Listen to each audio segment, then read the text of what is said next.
बिस्मिल्लाहिर्रहमानिर्रहीम अस्सलामुअलैकुम of the screen में खुशामदेद। सामने क्रम भारत में मुसलमान जिस कसम पुरसी के साथ जिंदगी गुजार रहे हैं, अक्सर व बेशतर हमारी वीडियोस में हम आपको बताते नजर आते हैं। मगर आजकल जो नई डेवलपमेंट मुसलमानों के खिलाफ हो रही है, उसे सुनकर और देखकर बेख्तियार कायद-ए-आज़म मोहम्मद अली जिन्ना के लिए दिल से दुआ जरूर निकलती है कि उन्होंने जो जो अल्फाज कहे थे वो अब सच साबित हो रहे हैं। भारत में मुसलमानों की सबसे बड़ी तंजीम मुस्लिम पर्सनल लॉ बोर्ड ने तो अब ये तक कह दिया है कि 1857 और 1947 के बाद सबसे बुरे हालात आजकल भारत में मुसलमानों के चल रहे हैं। मुसलमानों के गोश्त खाने से मसला था, फिर मुसलमान बच्चियों के पर्दा करने और हिजाब करने से भारतीयों को मसला हुआ, और अब लाउड स्पीकर में अजान देने पर भी भारतीय हिंदू मुसलमानों के खिलाफ एक मुनज़्ज़म मुहिम शुरू कर चुके हैं। भारतीय रियासत महाराष्ट्र में मोदी की जमात के अरबपति ताजिर रहनुमा ने अजान के वक्त भजन बजाने के लिए लाउड स्पीकर मुफ्त फराहम करने का ऐलान किया है। मीडिया के मुताबिक रियासत महाराष्ट्र में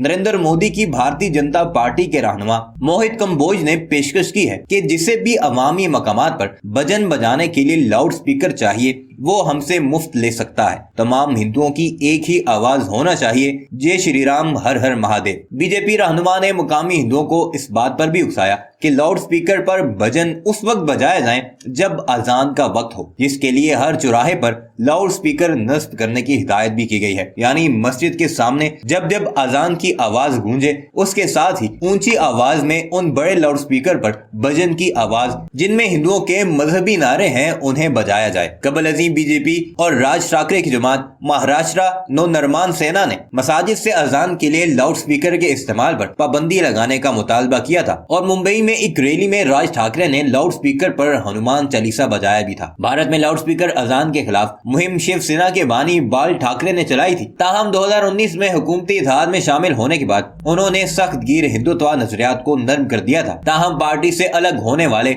उनके बेटे राज ठाकरे ने दोबारा सख्त गिर नजरिया अपना लिया है। यानी भारत के मुसलमानों के खिलाफ अब बाकायदा लाउड स्पीकर में अजान के खिलाफ भी एक मुहिम चलाई जा चुकी है, और जल्द या बदेर उस पर भी मुकम्मल पाबंदी लग जाएगी। जिस तरह नरेंद्र मोदी सरकार ने भारतीय अदालतों को अपने साथ मिलाकर हिजाब पर मुकम्मल पाबंदी लगवा दी है। आइए आपको लेकर चलते हैं और भारतीय सहाफी की जुबानी वो सारी रुदात सुनते हैं कि किस तरह वो नरेंद्र मोदी को ये सब करने से मना करते हुए उसकी औकात दिखा रही है, और ये कहती नजर आ रही है कि इस तरह भारत कई टुकड़ों में तकसीम हो जाएगा। मगर वीडियो पर आगे बढ़ने से पहले आपसे गुजारिश है कि हमारे इस चैनल को जरूर सब्सक्राइब कीजिएगा और कमेंट सेक्शन में अपनी कीमती राय का इजहार भी जरूर कीजिएगा।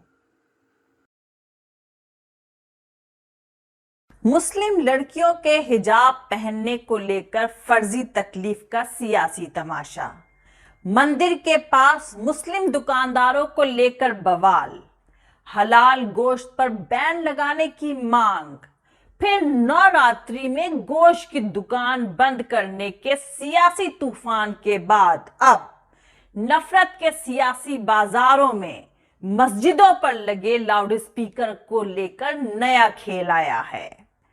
भारत विश्व गुरु बनना चाहता है। अपने ही मुल्क की माइनॉरिटी कम्युनिटी के खिलाफ जहर फैला करके ही तो भारत बनेगा विश्व गुरु। मुल्क की माइनॉरिटीज, खासकर मुसलमानों के खान पान, पहनावे से लेकर उनकी इबादत गाहों पर भगवा झंडा फहरा करके ही तो तरक्की बुलंदी हासिल करके भारत विश्व गुरु बनेगा।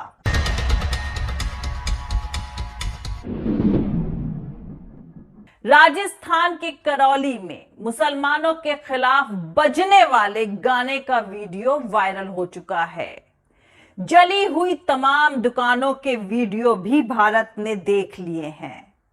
सरधना में गरीब मुस्लिम बिरयानी बेचने वाले का ठेला पलटने वाले विश्व गुरु के जहरीले सिपाहियों का भी वीडियो दुनिया ने देख लिया है। दिल्ली में यति नरसिंहानन नामी जहरीले बाबा का वीडियो भी वायरल हो चुका है, लेकिन चारों तरफ खामोशी छाई हुई है। ना कोई रोकने वाला है, ना कोई बोलने वाला।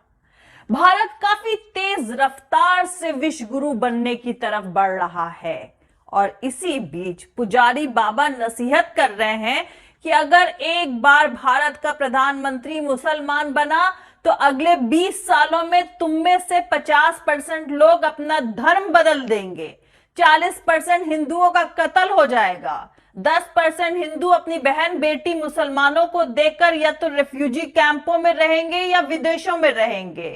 ये हिंदुओं का फ्यूचर यानी भविष्य है। अगर इस भविष्य को बदलना चाहते हो तो मर्द बनो। अब बताते हैं बाबा जी कि मर्द कौन होता है। उनके हिसाब से मर्द वो होता है जिसके हाथ में हथियार होता है। जी हां दोस्तों, यति नरसिंहानन अपने इस भाषण के साथ एक बार फिर सुर्खियों में हैं।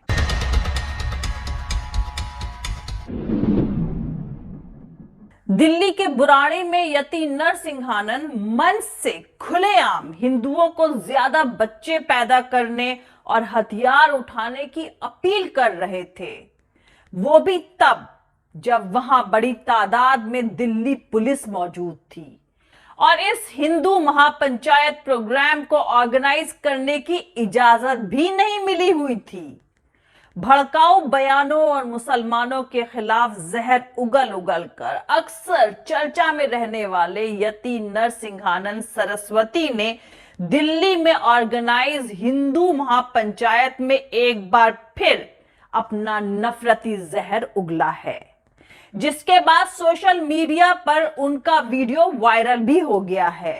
ये वही नरसिंहानंद हैं जिन्होंने पिछले साल दिसंबर में हरिद्वार में ऑर्गेनाइज धर्म संसद में भड़काऊ बयान देने के मामले में गिरफ्तार हो गए थे। फिलहाल वो जमानत पर हैं।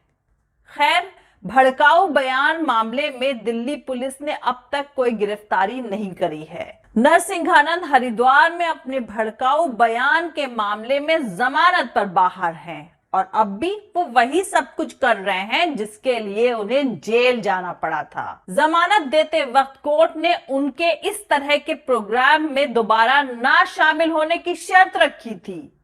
वहीं सुप्रीम कोर्ट पर नरसिंहानंद के एक बयान के बाद अटॉर्नी जनरल ने कंटेम्प्ट यानी अवमानना के मामले को लेकर मुकदमा चलाए जाने को मंजूरी दी थी, लेकिन उसके बावजूद भी नरसिंहानंद का मुसलमानों के खिलाफ जहर उगलने का सारा खेल खुलेआम जारी है। और अहम बात यह है कि इस महापंचायत के लिए दिल्ली पुलिस ने इजाजत नहीं दी थी और अब पुलिस ने बताया है कि भड़काऊ बयान के मामले में उन पर एफआईआर दर्ज करी गई है। दिल्ली पुलिस के मुताबिक डासना देवी मंदिर के पुजारी यति नरसिंहानन सरस्वती और सुदर्शन न्यूज के मुख्य संपादक सुरेश चौहान समेत कुछ स्पीकर्स ने दो कम्युनिटी यानी समुदायों के बीच नफरत और दुश्मनी को बढ़ावा देने वाली बातें कही हैं, जिसके बाद धारा 188 और 153A के तहत मुकदमा दर्ज कर लिया गया है और उसकी जांच करी जा रही है। यहां पर आपको बता दूं कि हिंदू महापंचायत में अलग अलग स्टेट्स के हिंदू ऑर्गेनाइजेशंस हिस्सा लेते हैं। दिल्ली के बुराड़ी मैदान में महापंचायत को ऑर्गेनाइज सेव इंडिया फाउंडेशन नाम की ऑर्गेनाइजेशन ने किया था।